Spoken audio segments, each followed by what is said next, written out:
ഇന്ന് നമുക്ക് കുറച്ച് ടൈലറിങ് മെറ്റീരിയലുകളെ ടൂൾസുകളെ കുറിച്ചിട്ട് പരിചയപ്പെടാം. ഇതാണ് സാധാരണ നമ്മൾ ഉപയോഗിക്കുന്ന ഇഞ്ച് ടേപ്പ്, മെഷറിംഗ് ടേപ്പ് എന്നും പറയും. ഈ ടേപ്പ് നമ്മൾ മേടിക്കുമ്പോൾ നല്ല ക്വാളിറ്റിയുള്ള ടേപ്പ് വാങ്ങിക്കുക. ഈ ടേപ്പിൻ്റെ ഒരു വശത്ത് ഇഞ്ച് അളവും മറുവശത്ത് സെൻറ്റിമീറ്റർ അളവുമാണ് ഉണ്ടാകുക. 100 സെൻറ്റിമീറ്ററാണ് 1 മീറ്റർ എന്ന് പറയുന്നത്. 1 മീറ്റർ എന്ന് പറയുന്ന ഇഞ്ച് അളവിൽ 39.4 ഇഞ്ചാണ് ഏകദേശം ഉണ്ടാകുക. ഈ ടേപ്പ് കുറച്ച് കഴിഞ്ഞാൽ നമ്മൾ മാറ്റാൻ ശ്രമിക്കണം. അതിൻ്റെ മെഷർമെൻ്റൊക്കെ മാറിത്തുടങ്ങും. സ്കെയിലുകൾ പല വിധത്തിലുണ്ട്. ഇത് സ്ട്രൈറ്റ് സ്കെയിൽ, ലോങ് സ്ട്രൈറ്റ് ആയിട്ട് വരയ്ക്കാൻ നമ്മൾ ഉപയോഗിക്കും. ഇത് ഹിപ്പ് കർവ് സ്കെയിൽ, നമ്മുടെ ചുരിദാർ ടോപ്പിൻ്റെ ഷേപ്പുകളൊക്കെ വരയ്ക്കാൻ വേണ്ടിയിട്ട് ഉപയോഗിക്കും. ഇത് ആം കർവ് സ്കെയിൽ, കയ്യിൻ്റെ മുകൾ ഭാഗത്തെ ഷേപ്പുകളൊക്കെ വരയ്ക്കാൻ ഉപയോഗിക്കും. ഇതിൻ്റെ ഒരു ഭാഗം സ്ട്രൈറ്റാണ്. ഈ സ്കെയിലാണ് നമ്മൾ കൂടുതൽ ഉപയോഗിക്കാറുള്ളത്. ഇനി കത്രികകളെ പരിചയപ്പെടാം. കത്രികകൾ നല്ല കത്രികകൾ നോക്കിയിട്ട് മേടിക്കുക. ഇതൊക്കെ 12 ഇഞ്ച് കത്രികകളാണ്. ഇതൊക്കെ കട്ടിങ്ങിന് ഉപയോഗിക്കുന്നതാണ്. ഇത് 10 ഇഞ്ച് കത്രികയാണ്. സാധാരണ സ്റ്റിച്ചിങ്ങിന് നമ്മൾ 10 ഇഞ്ച് കത്രിക മതി. ഇത് ലെഗ് കർവ് സ്കെയിൽ, നമ്മൾ പാൻറ്റിൻ്റെ കാലിൻ്റെ വശങ്ങൾ മാർക്ക് ചെയ്യാൻ വേണ്ടിയിട്ടാണ് ലെഗ് കർവ് സ്കെയിൽ നമ്മൾ ഉപയോഗിക്കുക. ഇത് എൽ സ്ക്വയർ സ്കെയിൽ എന്ന് പറയും. ഇത് തുണികൾ ക്രോസ് ഇല്ലാതെ നമുക്ക് ലെവലായിട്ട് സ്ട്രൈറ്റായിട്ട് കിട്ടാൻ വേണ്ടിയിട്ടാണ് ഈ സ്കെയിൽ ഉപയോഗിക്കുക. അതുപോലെ തന്നെ ഇതിൻ്റെ ഉൾവശങ്ങൾ പല വിധത്തിലുള്ള ഷേപ്പുകൾ നമുക്ക് കിട്ടും. ഇനി മെഷീൻ ത്രെഡ്, സാധാരണ നമ്മൾ മെഷീനിൽ ഉപയോഗിക്കുന്ന നൂലുകൾ. ഇത് നൂലുകൾ നല്ല കമ്പനി നല്ലത് നോക്കിയിട്ട് മേടിക്കാൻ ശ്രമിക്കുക, അല്ലെങ്കിൽ നൂലുകൾ പൊട്ടിപ്പോകും. ഇത് 800 മീറ്ററുള്ള ട്യൂബാണ്. ഇത് ഓവർലോക്ക് ചെയ്യുന്ന നൂലാണ്. ഇനി നമ്മൾ സൂചികളെ പരിചയപ്പെടാം. നീഡിൽസ്, ഇത് ഹെമ്മിങ് സൂചിയാണ്. അത് നമ്മുടെ പല വലിപ്പത്തിലും നമുക്ക് കാണാൻ പറ്റും. നല്ലത് നോക്കി മേടിക്കുക. ഇനി മിഷ്യൻ്റെ നീഡിൽസ് സൂചികളാണെന്നുണ്ടെങ്കിൽ 100-14, 100-16, 90-14 ഹെവി ആയിട്ടുള്ള ഒരുപാട് നമ്പറുകളിലും ഒരുപാട് സൈസുകളിലും നമുക്ക് കിട്ടും. ഇത് പോയിൻ്റ് നീഡിൽ, നമ്മൾ തയ്ക്കുന്ന സമയത്ത് നമ്മൾ പോയിൻ്റൊക്കെ എടുക്കാൻ വേണ്ടിയിട്ട് ഉപയോഗിക്കും. ഇനി മാർക്കിംഗ് ചോക്ക്, മാർക്കിംഗ് പെൻസിലുകളൊക്കെ. മാർക്കിംഗ് ചോക്കുകൾ നമ്മൾ സാധാരണയായിട്ട് ഉപയോഗിക്കുന്നത് അത് അസോർട്ടഡായിട്ട് കളറുകളായിട്ട് വാങ്ങാൻ ശ്രമിക്കുക. നല്ല ചോക്ക് മേടിക്കുക. ഇത് മാർക്കിംഗ് പെൻസിലാണ്. നമ്മൾ സാറ്റിൻ പോലത്തെ തുണികളിൽ ചോക്ക് കൊണ്ട് മാർക്ക് ചെയ്താൽ നമുക്ക് അത് ശരിയാവില്ല. അവിടെ നമ്മൾ ഇതുപോലത്തെ മാർക്കിംഗ് പെൻസിലുകൾ ഉപയോഗിക്കണം. ഇത് മെഴുകാണ്. ഇതിൻ്റെ ഈ അറ്റത്തുള്ള ഒരു നൂല് ഇങ്ങനെ തിരിച്ച് നമ്മൾ മുകളിലേക്ക് കൊണ്ടുപോകുമ്പോൾ കുട്ടികളുടെ പെൻസിൽ പോലെ നമുക്ക് മുഴുവൻ ഉപയോഗിക്കാൻ കിട്ടും. ഇത് ഇറേസർ മാജിക് പെന്ന് എന്ന് പറയും. ഇതുകൊണ്ട് മാർക്ക് ചെയ്ത് കഴിഞ്ഞാൽ ആ മാർക്കിങ് നമ്മളെ സാധാരണ ഒരു വെള്ളം തട്ടിക്കഴിഞ്ഞാൽ മാഞ്ഞു പോകും എന്നുള്ളതാണ് ഇതിന് പ്രത്യേകത. ഇനി കേസും ബോബിനും പരിചയപ്പെടാം.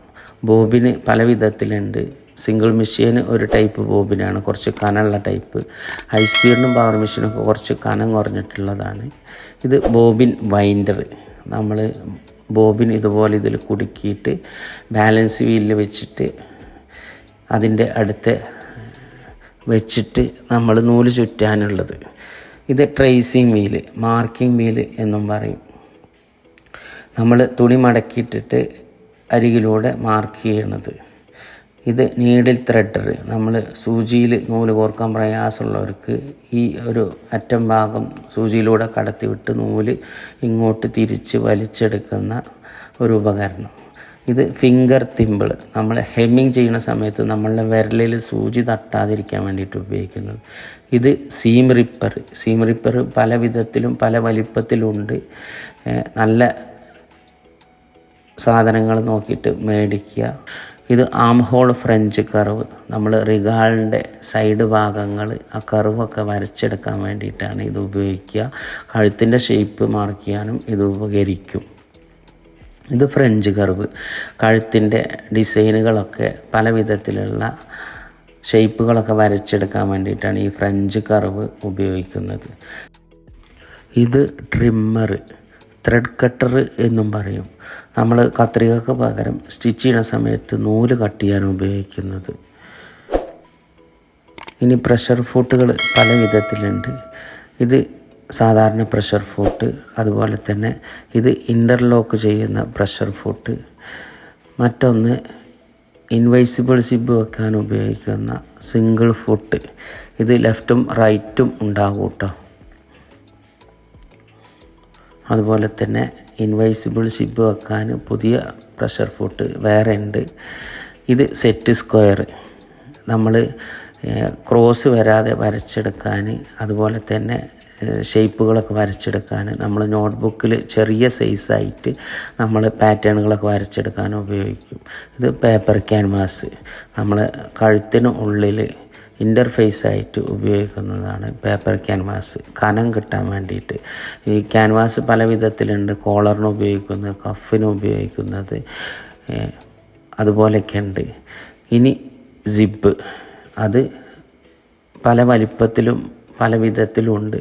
14 ഇഞ്ച് 16 ഇഞ്ചാണ് നമ്മൾ ചുരിദാറിനൊക്കെ സാധാരണയായിട്ട് ഉപയോഗിക്കാറുള്ളത്. അത് സാധാ നോർമൽ സിബുണ്ട്, അതുപോലെ തന്നെ സീക്രട്ട് സിബ്, ഇൻവൈസിബിൾ സിബുണ്ട്. ഇൻവൈസിബിൾ സിബിൻ്റെ പ്രത്യേകത എന്ന് പറയുന്നത് ഇതിൻ്റെ ആ ഒരു ലോക്ക് മാത്രം, റണ്ണറിൻ്റെ അറ്റം മാത്രമേ പുറത്തേക്ക് കാണുള്ളൂ, ബാക്കി പാർട്ടുകളൊക്കെ അടിഭാഗത്താണ് എന്നുള്ളതാണ്. ഇത് പേൾ നീഡിൽ, ഹെഡ് പിൻ എന്നും പറയും, സൂചി പിൻ എന്നും ഒക്കെ പറയും. അപ്പോൾ ഇതൊക്കെ വാങ്ങിക്കുമ്പോൾ നല്ല ക്വാളിറ്റി ഉള്ളത് മേടിക്കുക. ഇനി എലാസ്റ്റിക്കിനെ പരിചയപ്പെടാം. ഇത് 1 ഇഞ്ച് എലാസ്റ്റിക്കാണ്. എലാസ്റ്റിക് വാങ്ങിക്കുമ്പോൾ നല്ല ക്വാളിറ്റി ഉള്ളത് മേടിക്കണം കേട്ടോ, ഇല്ലെങ്കിൽ നമുക്ക് തിരിച്ച് പണി കിട്ടും. 1/2 ഇഞ്ച് എലാസ്റ്റിക് ഉണ്ട്, 1/4 ഇഞ്ച് എലാസ്റ്റിക് ഉണ്ട്. അതുപോലെ തന്നെ ബോബിനിൽ ചുറ്റുന്ന ബോബിൻ എലാസ്റ്റിക് ഉണ്ട്, ചെറിയ ചുളിവ് കിട്ടാൻ ഫ്രോക്കിലൊക്കെ ഉപയോഗിക്കുന്നത്. ഇത് പൈപ്പിംഗ് യാൺസ്, നമ്മൾ പൈപ്പിംഗ് ചെയ്യുമ്പോൾ അതിനകത്ത് ഉപയോഗിക്കുന്ന നൂല്. ഇത് ലൂപ്പ് ടേർണറിൻ്റെ ഒരു വീഡിയോ നമ്മൾ ചെയ്തിട്ടുണ്ടായിരുന്നു, അതെല്ലാവരും കാണുക. ഇതിനൊരു ലോക്കൊക്കെ ഉണ്ട്, നമ്മൾ കെട്ടുകൾ അടിച്ച് മറിക്കാൻ. ഇത് മെഷീൻ്റെ ബെൽറ്റുകൾ കേട്ടോ. ഇത് പാറ്റേൺ പേപ്പർ, നമ്മൾ പാറ്റേണൊക്കെ കട്ട് ചെയ്യാൻ, ഷേപ്പുകളൊക്കെ മാർക്ക് ചെയ്തെടുക്കാനൊക്കെ ഉപയോഗിക്കുന്നതാണ് പാറ്റേൺ പേപ്പർ. അതുപോലെ തന്നെ മെഷീൻ്റെ ഓയിൽ എന്ന് പറയുമ്പോൾ മെഷീൻ്റെ ഓയിൽ മാത്രം കൊടുക്കാൻ വേണ്ടിയിട്ട് നമ്മൾ ശ്രമിക്കുക. ഇനി ബ്ലൗസിൻ്റെ ഹുക്ക്, ഈ ബ്ലൗസിൻ്റെ ഹുക്കും ഇതുപോലെ തുരുമ്പ് പിടിക്കാത്ത നല്ല ക്വാളിറ്റി ഉള്ളത് നമ്മൾ മേടിക്കണം. ഇത് സ്കേർട്ടിന് വെക്കുന്ന ഹുക്കാണ്. പാൻസിനൊക്കെ ഈ ഹുക്ക് നമ്മൾ വയ്ക്കാറുണ്ട്. അതുപോലെ തന്നെ പ്രസ് ബട്ടൺ, നമ്മൾ കയ്യിനും മറ്റു ഭാഗങ്ങളിലൊക്കെ ഉപയോഗിക്കാറുണ്ട് പ്രസ് ബട്ടൺ.